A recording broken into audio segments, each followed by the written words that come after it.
As Father Will said, my name is Ted Simison, and I'm currently a member of your Vestry.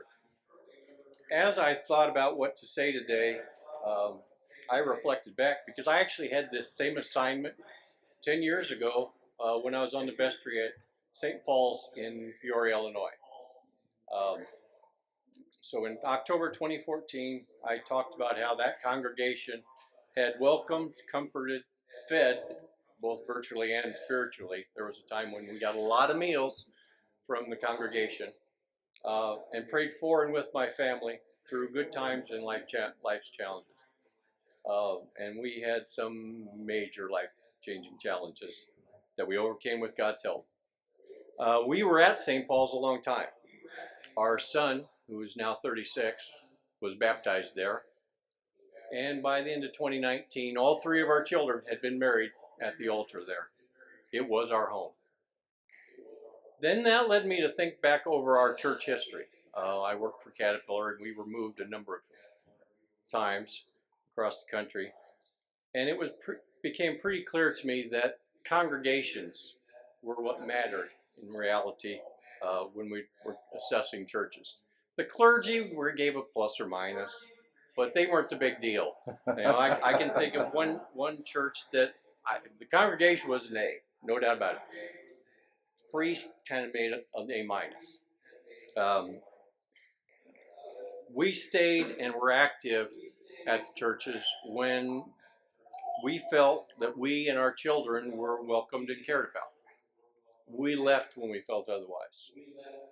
To just give you one instance, one time, soon after we went to a newcomer dinner and were welcomed, we were pointedly told during the service that our infant daughter was very welcome in the nursery. And that was reiterated in the newsletter that week. Now, my wife is a cradle Episcopalian, and her mother was very active in her home parish. But the next week, we were at the Roman Catholic Church, and we never went back to the Episcopal Church in that town. For me, having children in the service just seemed right. And by fate, we actually had some at the 8 o'clock service, too. So I'm a paradox. I'm an introvert, and a quiet, shy one at that wants to be part of a caring, inclusive community. It gives me the willies at times, and I'm part of one here at St. Francis, I feel. Our first experience with the church was probably around 2013, that time frame. We would attend when we visited our daughter and son-in-law, Beth and Aaron Gansey, and you welcomed us. And even though we were only here very sporadically, some of you actually remembered us the next time we were back. But even after we built a second home in Zionsville to use when visiting our two daughters and grandkids, St. Paul's in Peoria was still our church home. To illustrate, I spent my career as an accountant at varying levels in the organization, and I have a file where I keep track of our charitable donations for our taxes. And I noticed that in 2019, there's a notation of $20 to Beth Church. Things began to shift in 2020. It seems strange to say that online services drew us closer to St. Francis, but in reality, that's what happened.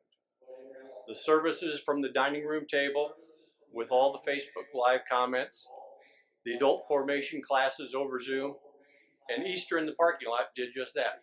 We were out in the parking lot when our grandson Eli got his first communion. They brought so much brightness and hope during a very dark period.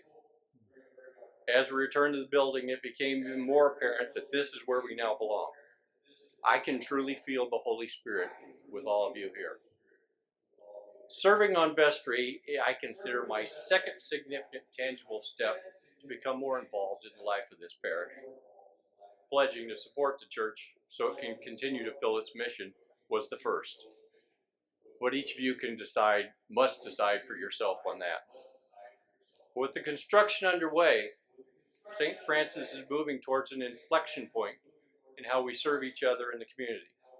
While there will be some stumbles along the way, no doubt, have been, we are blessed with passionate spiritual leadership, and all of you will help us thrive.